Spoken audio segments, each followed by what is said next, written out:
You are listening to Two Friends in a Book with Maddy and Nat. And this week we're going to be talking about the book The Giver by Lois Lowry. I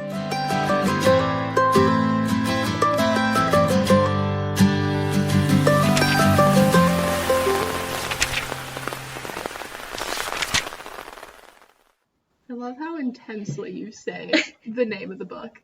The Giver. That's... Dun, dun, dun. Yeah. I love the dramatic effect. I was being genuine. Oh, thank you. That was a compliment? Yeah. This was a very last minute decision on me and Nat's part. I told her to come over and record a podcast like 30 minutes ago, and here I am. Here she is. Lucky for Maddy, I don't have a social life. Neither do I. Clearly, because we're both sitting in your kitchen on a fucking Wednesday night. Talking about The Giver. How old were you the first time you read The Giver? What grade were you in? Or better question, did you have to read The Giver for school? No. You didn't? The first time I read this book was literally last year. Oh, what the fuck? I was 23. Okay. All right. And I fell in love with it. My high school super failed in making us read the classics. This is one we did read, though. I think I was in 8th grader when I read it for the first time. And then I had to reread it again when I was in grad school for a Utopia, Dystopia class that I was taking. Yeah, and I haven't read it since, and that was like 3 years ago. So this might be rough. That's fine. We'll just kind of go by memory. Hence, that's a main theme in this book, is memory. See? Look at that segue. Also, I just looked up the author, Lois Lowry, and, well, one, I thought she was a man. She's not. I thought it was Lois Lowry, but it's not, it's Lois. And she's still alive. What year did this book come out? That's a great question. I definitely thought it was an older book, but she's like 80. It came out in 1993. Yeah, I think she's like 86 now. Yeah, I'm fucking up, Lois. I know. Yeah, 1993, is that what you said? Yeah, because I'm looking it up on Google. I just looked it up on the copyright. Yeah, anyway, this book is actually on the banned book list. Is this one of the books that's going to get banned in North Dakota? Oh, most definitely, because it talks about euthanizing children.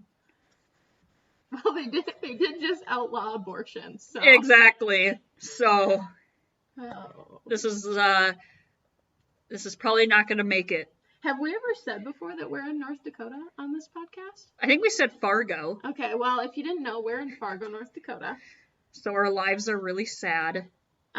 Yeah, our governor just signed a ban on abortion after like 6 weeks.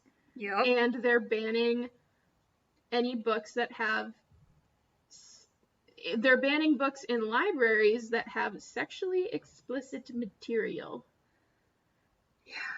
I'm trying to find the article that I read recently about it.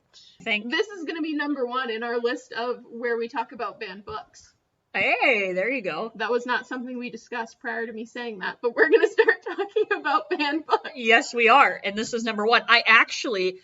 Funny that we're talking about banned books, because on Etsy, I just bought a t-shirt that says I'm with the band. Ooh. And it has Send me the link. I will. Excellent. It comes tomorrow, I think.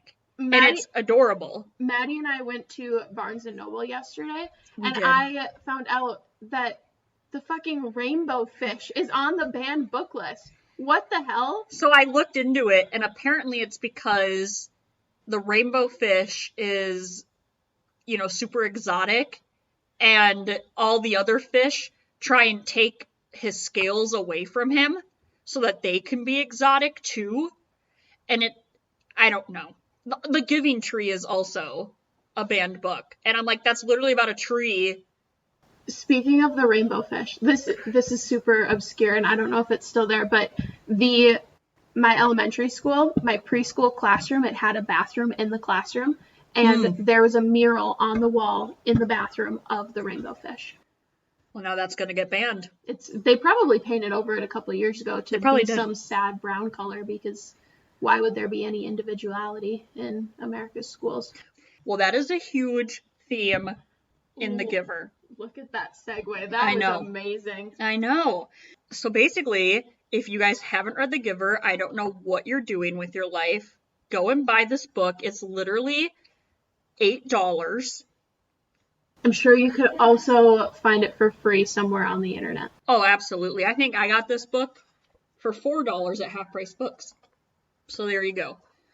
I don't know if I own The Giver. Can't remember if I think I probably own it somewhere at my apartment. I mean, that's the whole reason why I bought it, because it was $4. I was like, okay, sure.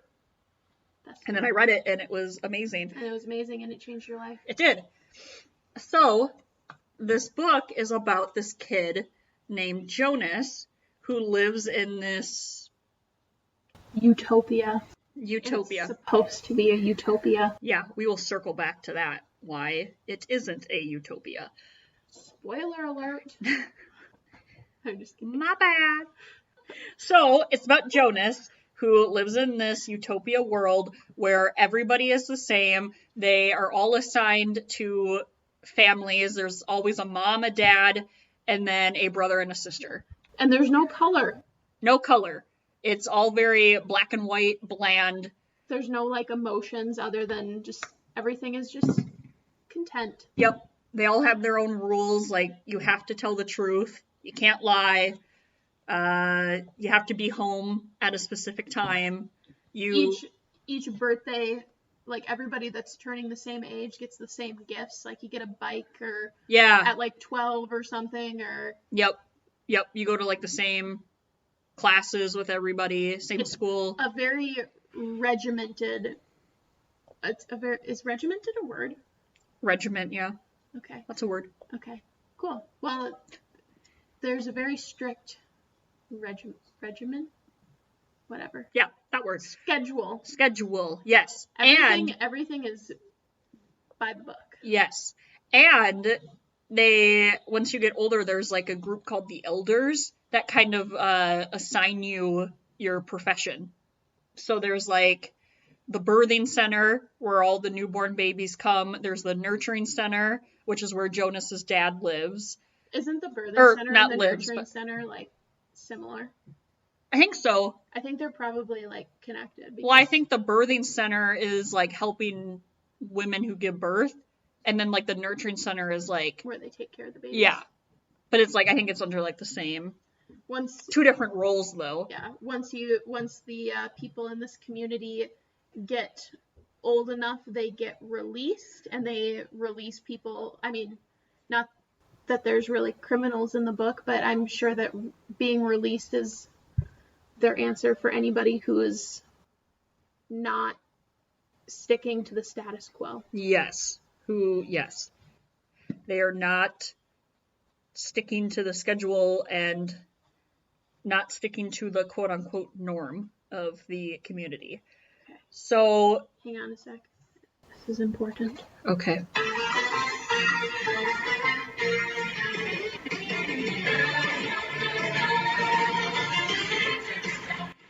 Oh my god. Okay, that's all. Thank you. Thank you for that. You're welcome. We love a good High School Musical song. It's about sticking to the status quo. Yeah. Wasn't that Sharpay that said that? I don't know. It was in their cafeteria. I don't know. Zeke likes to make creme brulee.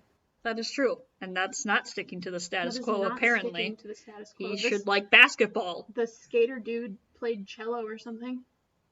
Yeah. And then Troy wanted to be in musicals. Don't they know that they're only meant for basketball? They're not sticking to the status quo. It really irks me, okay? Moving on. Moving on. For the record, I do love High School Musical. Well, your attitude when I played the song. Get your head in the game, Natalie. Get your head in the game. No. I am loving this episode so far. This is moving on. So yeah, the community that they all live in doesn't have any conflict. Sorry, I said that really weird. Conflict.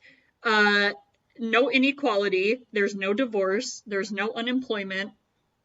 There's no injustice, or there is no choice. People don't have free will. Yes, that's the. Yep. And this world was created because they thought that having choice made chaos. Life too difficult, and life would just be easier and happier and better for everyone if they took away their free will. So they made this bland, colorless, depressing world and called it a utopia. And we all know that's not how it works. Unless you don't know, because you haven't read the book yet. That's true. But plot twist, it ain't all rainbows and sunshine over in the Giver world. Well, no, because they don't know what a rainbow or sunshine is. That's true. Except our main character does learn what a rainbow and sunshine is. And the sun is actually the first thing that he learns. It is. And he discovers this because when he turned 12, they have this big ceremony called the Ceremony of 12s or something. Is it when they're turning 12 that they get their jobs? Mm-hmm. What the fuck? I think that's what it said here. Why would you give a 12-year-old a job? Yeah, the community 12-year-olds eagerly accept their predetermined life assignments. But Jonas is chosen for something special. That's fucking wild that they're giving 12-year-olds a job. Yeah, because they go through everybody alphabetical, but then they skip Jonas until the very end. And he's like, oh God, like... I'm getting released. Yeah. So he's freaking out. And he has two friends, right? I think his one friend... What is her name? I can't remember what her name is, but like one of his best friends. She gets put in the birthing center. I know that. And then his other friend... she got put in the nurturing center, not the birthing center. No, I think she did birthing. His dad's in the nurturing center. Well, I don't think she got put in the birthing center. No, maybe she's living there. I don't know. Either way, basically the same thing. Anyway, and so he's like freaking out because that's what she really wanted. And usually the elders kind of know like what you're good at while they've been watching you in school. So they kind of know like what you want to do, and like they'll take that into consideration, like what you're good at. Her name is Fiona. Fiona, that's what her name is. And so Jonas is like freaking out because he's like, what the heck? And he's been noticing that he has like these weird capabilities where he kind of like sees things differently than other people in the community. Yes. Fiona is given the job of being a caretaker of the old because she is gentle and careful. Oh. According to the Giver Wiki. So she takes care of old people. Gotcha. So kind of, because she is pretty nurturing too, so that's probably why they put her in that role. They also have another friend, Asher, right? Asher, that's what his name is. What does he do? Ooh, 1 second, I'll tell ya. Excellent. He was assigned the job of assistant recreational director in the book, but there is a movie and he was assigned a different job in the movie. Oh, okay. Yeah, the movie is pretty different than the book, I think. Not like totally different. The movie is pretty different. You haven't seen the movie. No. We should watch it sometime. We should. The movie is pretty different. It follows the same themes, but yeah, he was given a different job in the movie than in the book. Yeah, and I think he has a little sister too, Jonas does, and she's only like 8 or 9 or something like that, and she just got her bike. So she's at the age where they get their bikes for the first time because they all ride around on bikes. There's no cars. They all either have to walk or go on bikes. And his mom, I think, is like in like a government position. Jonas's mom? Yeah. I think she's like I don't know, some kind of like public affair lady. Or like a court.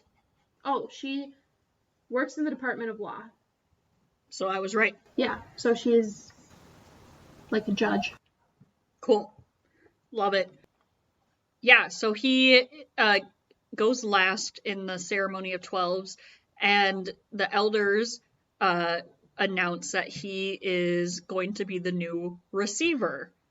And apparently the new receiver gets trained in by The giver. the giver, who is this like old wise man who no one really interacts with. He kind of just like lives.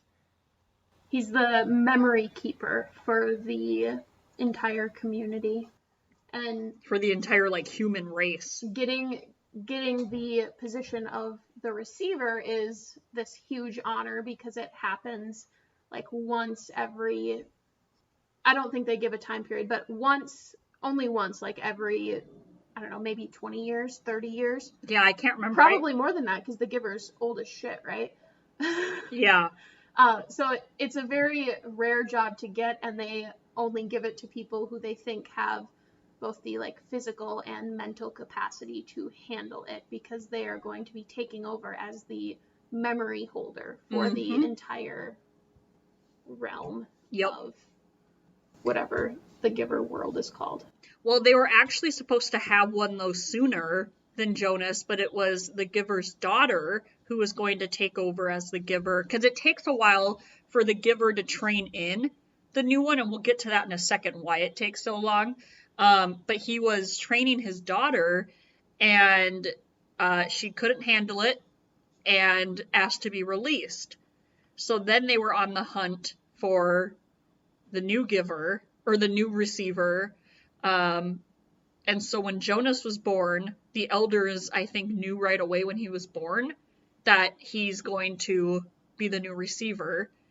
So he kind of already had his whole life. Well, I mean, they all have their whole lives figured out when they get into the community, but you want to know a fun fact about the former receiver? Yeah. In the movie, the former receiver is played by none other than Miss Taylor Swift. That's what I heard, that Taylor Swift's in that. And I was like, what? I love that. I did not know that. I know Meryl Streep's in it, and that's all I know. Meryl Streep is in it, and Taylor Swift. So anyway, after they turn 12, they all go to their assignments to go, check it out, get to know like their other coworkers, kind of get trained in, and they still go to school too. They're going to school, and then they go to their training. Yep, after school. And so Jonas has to report immediately to the giver's house after school. And he really has no idea like what this is about, what's in store for him. He gets there, and it's this old man who is going to share with him memories of the world, of the human race. And his first memory, like we said in the beginning, was sunshine. The feeling of sunshine. Yes, the feeling of sunshine. And how he does this is he grabs his hands. I think there's like some type of physical connection to share the memory. Yeah. I think he has to like touch Jonas's forehead or something. I don't know. The giver has to touch Jonas, not in an inappropriate way. So yeah, and Jonas is like, wow, this is great. Like, I didn't know there was such thing as a sun or sunshine or feeling warmth or... After his first memory, he's super pleased with it. And he's like, yeah, this is the best job ever. Yep. But he has a lot of rules, though, where he can't go home and he can't tell his parents what he's learning. Yeah, he can't share his memories with anybody else. So he can lie now. He can break the rule of always being honest and telling the truth, and now he can lie. So then he goes back for his second memory. Yep. And the second memory he gets is sunburn. Yeah. To show the effects of being in the sun too much. Yep. So that's his first painful memory that he gets. Is sunburn, yep. And then I know he also experiences snow and like going sledding. And he asks the giver why there's no snow in their world. And the giver talks about how whoever created their world decided that snow was too difficult to work with or to live in because it made travel difficult. It just made things difficult. So they just decided to get rid of it. Honestly, that doesn't sound too bad. Living in North Dakota, I understand why they would want to get rid of snow in Utopia. There's not snow in my Utopia either. No. I think there's snow in my personal hell that I live in every single day. And winter. It is April 26th, and we still have snow on the ground. And it's still relatively cold outside. Yep. I mean, warmer than usual, but... Not warmer than usual for April. Well, no, but warmer than it has been. There you go, that's what yep. North Dakota is terrible. If you're thinking about moving here, don't. Nope. You only move here for college or if you have family here, and that's it. There's no other perk to living here. Unless you want to be my friend, then you can move here. That's true. Maddie thinks that she gets to leave me in a couple of years. Yeah. And then I will have no friends. You can take that up with my husband. We'll fight about it later. Okay. Please do. He's enjoying being a live audience right now for our podcast. You'll have to do a special guest appearance, Josh. Gotcha. Okay. Well, hey, he's reading The Sanatorium right now. Oh, that's true? I've read that book. I haven't. If you read that book too, then all three of us can talk about it. Oh my god. Then it could be 2 friends in a book plus Josh. Just for that one episode. Okay. Perfect. Well, keep your ears out for that one. So anyway, basically Jonas is, conflicted because he's learning about all these good things like love and sunshine and going sledding, but then he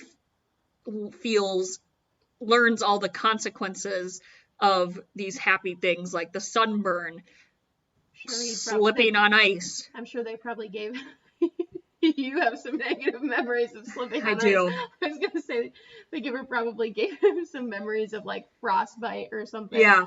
Also, I think it's funny, and we need to mention that these kids are 12, so he's like 12, early adolescence when he is getting these memories. And when he's getting these memories of love around the same time in his life, he starts getting what is called the stirrings. Which is essentially Jonas starts getting wet dreams about his friend Fiona. Yep. But they all have to take this pill. All the 12-year-olds have to take this pill right when they start puberty. They all start getting, they all have to take these pills when they start going through puberty, and so they don't get these emotions of... But Jonas hasn't been taking his pills. Nope, because he's experiencing what all of these things that are hidden from him are, and he wants to have them all the time instead of just memories. And so, yeah, Jonas is like, he's just living it up in his own little world, getting all these... Horny teenage boy. Yep. One of the main things that causes him a lot of pain is witnessing war and death. That's probably... That's around the time when he finds out that what they call the release, so the old people, the people that do things wrong, newborns that don't progress as well as they should, or they're not big enough, because there's only 50 children every year that are born or kept in the society. Selected. So any more than that 50 that don't meet the cut get released. Mm-hmm. And Jonas finds out that being released isn't like going to the farm, like you say, going to elsewhere, or going to the farm like your parents say when your dog dies or something. Yeah. It's actually like euthanizing these people, and he finds out what death is, and he gets super messed up about the fact that this society is killing people, and nobody seems to care because they just don't understand what's happening. They think that they're being sent to elsewhere. They're going to live out the rest of their life happy somewhere else. And that's actually why the giver's daughter decides to get released, because she was supposed to be the new giver, but she couldn't handle all of that, and so she decided to call it quits and leave. So fun fact about that, she is the first and only person to have ever applied for release. And after that, they made a rule or a law that the receiver cannot apply for release. And they also put a ban on her name, so nobody could be named Rosemary anymore. So she was just kind of like we don't talk about Bruno, but like we don't talk about Rosemary. She's the original Bruno. She's the original Bruno.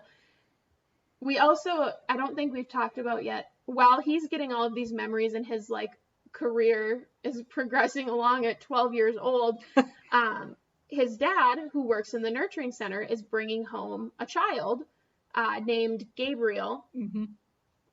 He isn't given a name originally, but I think Jonas names him Gabriel. Yeah, I think they give him the name Gabriel. But this child isn't progressing in the nurturing center as quickly as the caregivers would hope for. Mm-hmm. So they decided to try and bring him into like a house environment to see if that helps him at all. So there is a baby in the home in addition to Jonas, his sister, and his parents.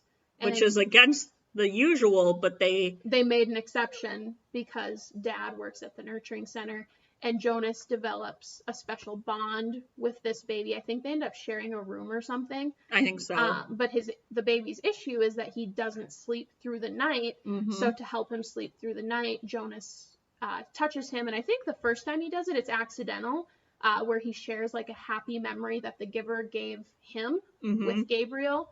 But then he sees that it was helping Gabriel sleep, so he continues to share happy memories with him. Yep, and he wants to do that because he doesn't want Gabriel to get released because he now knows what that means. And he now knows what love is. And he is realizing that he loves Gabriel. Yep. So he's trying to get him not to get released. So he's trying to help him sleep through the night. But I also think there's a part in this book where every memory that the giver gives him, the giver loses it, I think is how it goes. I think you're right.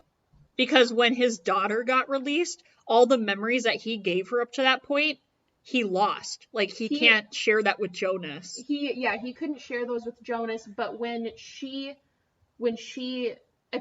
the receiver or the giver doesn't have someone to give them to and they die or they get released, those memories go back out into the general public and everyone gets them. So the community got super overwhelmed with all of these horrifying memories that were given to Rosemary when she was the receiver. Which is why they can't release the receiver anymore. Why they can't release the receiver. And it's also why the giver was so slow to give Jonas memories, because he didn't want to, like, scare him, basically, because he knew how much the bad memories messed with his daughter, and he didn't want to do that to another Jonas, kid. Yeah, so he kind of starts off slow and then works his way up to the heavy stuff. Yeah, the heavy stuff being, I think, warfare specifically is what fucked with Jonas the most. Yeah, which led to death. A lot of death. And so, anyway, Jonas now, towards the end of the book, realizes that Gabriel is going to get released. And he starts panicking, and him and the giver devise this plan where Jonas escapes. I don't think that's the only reason they started this plan, though. I think... Yeah. I'm pretty sure the plan was, like, forming before they knew Gabriel was getting released, because Jonas and the giver decided between themselves that life in this utopia wasn't all that great, because you don't have the sad stuff, but you don't have the happy things either. And the happy things outweigh the bad things, so they wanted to kind of tear down the system. Yeah. So they started devising the plan on how to do that, because they knew they couldn't just kill Jonas, because that wasn't something that the community would allow, so they had to come up with another plan. Yep. Which just so happened to work with Gabriel going to be getting released soon. Yeah. So they devised this plan where it was right before another ceremony, I think, and all the adults were going to one of, it was like his sister's ceremony or something like that.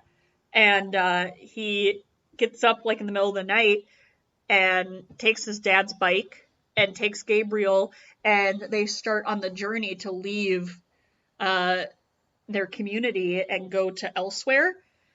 And then the giver was going to hang back and help the community deal with all the new emotions. Because, remember when Jonas leaves, all his memories are going to get dispersed to the community.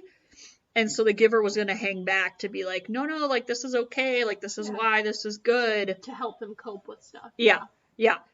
So the end of the book is basically Jonas and Gabriel on their grand adventure to elsewhere. And they end up in like a snowy like forest almost, don't they? Where there's a sled and they like sled down this hill. Yep. They freezing. They ran out of food. Yeah. Well, they experience like all different weather. Mm-hmm. Like they like go through rain. They go through sunshine. They go through. I don't know what other weather phenomenon there is. Snow. Yes. At the end. Snow is the one that stuck out the most to me. Yeah. And then he starts also noticing color because nobody can see color in his community. So now he knows like what an apple actually looks like. An apple's actually red and not gray. And so now he's noticing like all this green grass and like the white snow and the blue sky while he's on this journey. And then, like Nat said, they get through the snow part and things start getting really, really hard because they don't have a whole lot of food. They're freezing. Jonas is trying to keep Gabriel warm, and they're trying to get to some kind of shelter, come to somewhere, and the book basically ends. It ends on like a kind of cliffhanger, come up with like interpret it how you will, but it ends with like them hearing music and I think seeing like a little cabin or something, or like a glowing light or something. Glowing light, and they hear music, but then like the last line is, or maybe it was just a memory or something like that. Yep. So it leaves the opening up to interpretation on whether they actually found this shelter or did they actually just freeze to death and die in this forest. Now, realistically, they didn't die because there are other books in the series that are that talk about Jonas and Gabriel.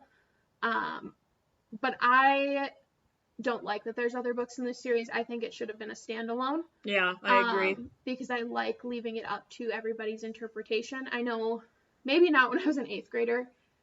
Maybe not when I was reading it in 8th grade. Like, I need to know. Because I didn't have like critical thinking skills because I was an idiot kid. But reading it in grad school, going back to it, without knowing that there were other books in the series, I would have taken the interpretation as they actually died. Yeah. I think that would have been not a good ending, obviously, because they're dead. Yeah. But like, I think it would have been maybe a satisfying ending.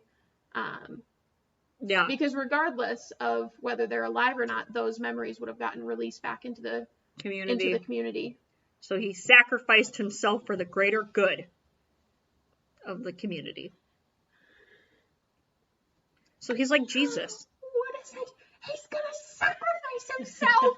Ron, no! Ron, no! There must be another way. What does he say after that? Not me, not Hermione, you. We totally had that wrong, but you get the picture. Jonas sacrificed himself and an innocent child. Like Ron does in the chess game. In the Chamber of Secrets. Fuck it up, Ron Weasley. Anyway, that's the book. I loved it. I think it's a masterpiece. It should not be banned, but here we are in 2023. I frankly don't believe any book should be banned. No. But no. Yeah, I agree. I think it's a really good book, and it's an interesting concept. It is an interesting concept. I mean, like everybody else in middle school went through the huge like dystopia phase. Oh yeah. Hunger Games, Divergent, Maze Runner. Percy Jackson. Percy Jackson is not a dystopia. Get the fuck out of here with that. Oh, is it like a fantasy? It's fantasy, man. Oh, well. I like dystopia, and even now as an adult, I do still like this book. I do too. It's a very good book. It is It's very well good book. written. It is well written. It's a love classic. Lois Lowry. And she's still alive, so Lois kudos to her. Lowry, not to be confused with Lowry's seasoning salt. They're spelled different. Yes. Have you ever had Lowry's seasoning salt? I have, but you just compared one of the greatest authors of our generation to She's Lowry. not our generation, Maddie. She's 86. Well, we read it though. She's still alive. It's not like Jane Austen. Okay, well, I haven't read any of Jane Austen's books either. Pride and Prejudice. Nope. Sense and Sensibility. Nope. That's the only two I know. We do have our number one fan, Heidi, who always listens. So shout out to you, Heidi. Mm-hmm. Go, Mom. There we go. Anyway, thank you for listening to our very last-minute episode of Two Friends in a Book, where we were a little bit, all over the place. Yeah, and goofier than we usually are. So I think this is going to be one of our best ones yet. The sky is really pretty right now. It is really pretty. We're going to go enjoy that because they can't in the giver. Yeah, they can't in the giver. So we are. All right, that's it, friends. Toodaloo. Toodaloo.